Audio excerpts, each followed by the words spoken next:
இன்றைக்கி குடமிளகாவும் கோவக்காவும் வச்சு ஒரு மசாலா பண்ணலாங்க. இந்த மசாலா வந்து சப்பாத்தியோடலாம் வச்சு சாப்பிட்றதுக்கு ரொம்ப நல்லாயிருக்கும்.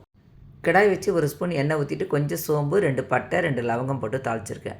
கோவக்காவும் குடமிளகாவும் நான் இந்த மாதிரி பொடியாக கட் பண்ணி வச்சுருக்கேங்க. பொடியாக கட் பண்ணோம்னா கொஞ்சம் நேரத்துலேயே வெந்துடும். நம்ம மூடி வச்சு ஒரு 2 நிமிஷத்துக்கு கலரி விட்டு வதக்கணும். அது வதக்கிறதுக்குள்ள நம்ம ஒரு மசாலா ரெடி பண்ணிக்கலாம். மிக்ஸி ஜாரில் ஒரு சின்ன தக்காளி, ஒரு சின்ன வெங்காயம் கட் பண்ணி சேர்த்துடலாம். ஒரு இன்ச்சு இஞ்சி, 4, 5 பல் பூண்டு, ஒரு கப்புக்கு தேங்காய் போட்டு மசாலாவாக அரைச்சி வச்சுக்கலாம்.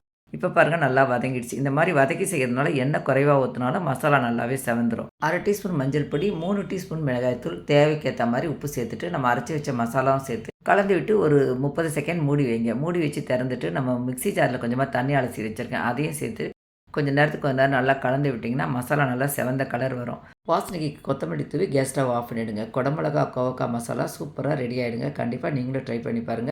உங்கள் வீட்டில் இருக்கவங்களுக்கும் பிடிக்கும். ட்ரை பண்ணி பார்த்துட்டு எப்படி இருக்குன்னு சொல்லுங்கள். தேங்க்யூ.